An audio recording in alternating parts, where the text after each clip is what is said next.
So I have to explain what happened to me about 2 mornings ago. Yeah, 2 mornings ago. Um, it was that time between sleep and awake. I believe they call it the theta state, right?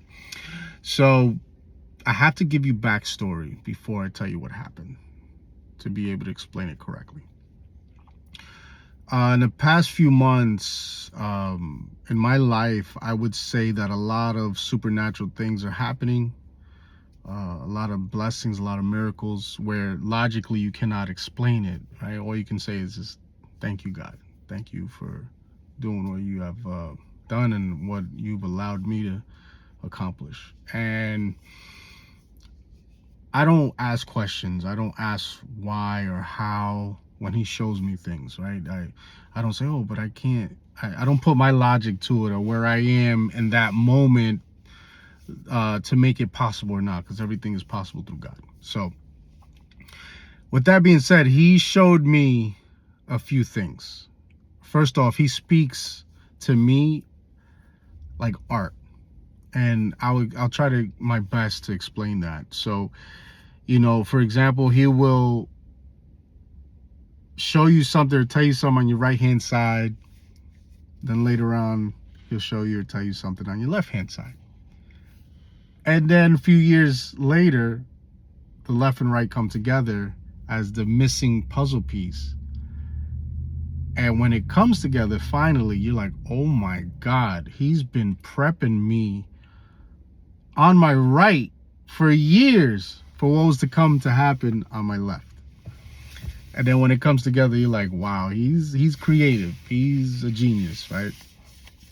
So I became very observant and I try to figure everything out, right?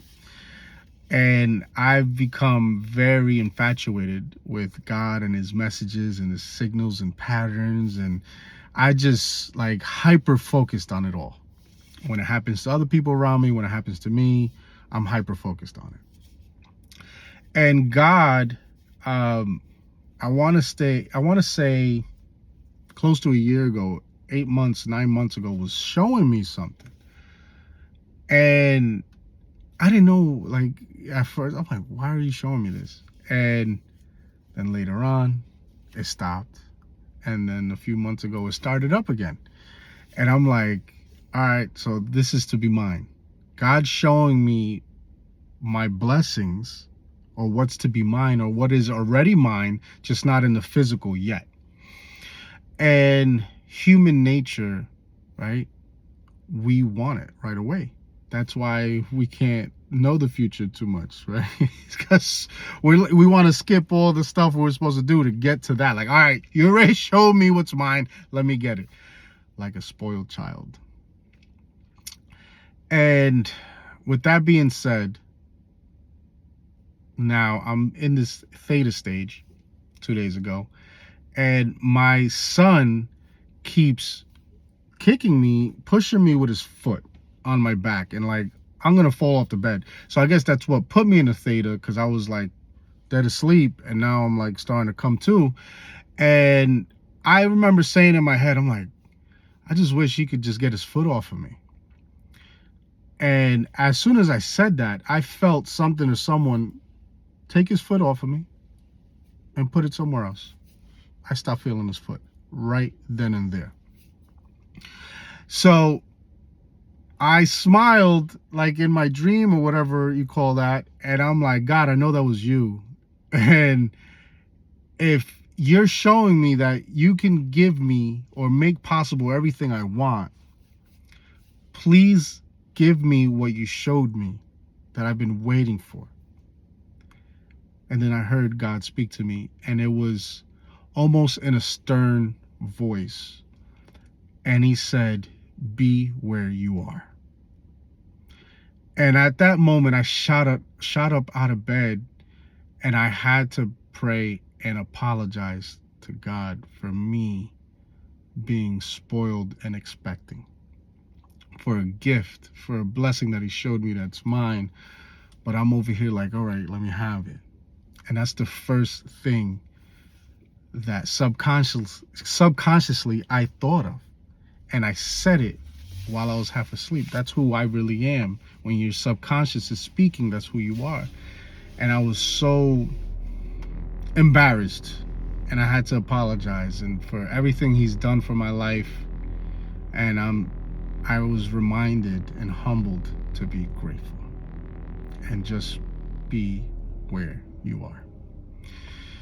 And that meant so much to me, just be in the moment, be grateful for what you have right now. What's to come, you be grateful when you get it. Don't rush, don't expect anything. What happens when you expect, you get disappointed. And I was so excited that I had to wake Christina up, and I'm shaking her. I'm like, you have to hear what God just told me. And I told her the story, like what was happening at the moment. And I said, he responded, be where you are. And she started crying. And she's like, oh, that's confirmation for me too, because I've been practicing just being grateful for the moment, being grateful for being alive, the things that we take for granted. And I got a spurt of energy, and I started copying and pasting the message to whoever God told me to send it to.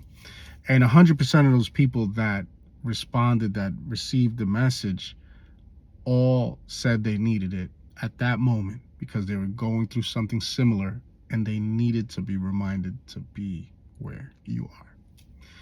So I'm starting to share my stories little by little, speaking in a way that I said God speaks, right? He speaks in puzzles. He speaks in art, right? And that is the way that I'm starting to speak. And sooner or later, my stories will come together as one, and it'll make a lot of sense. He told me that I'm to share my stories on a higher platform to make more believers. And I'm just waiting till then. So there's a lot of things that I'm being told that I really can't share yet. So I know that's a test of my patience and my understanding and my faith, and just know that he knows best. And he'll tell me things about people very close to me that I can't say nothing. So it's a test. So when he showed me something that's to be mine, I got ahead of myself and I had to apologize. So just a reminder, be where you are.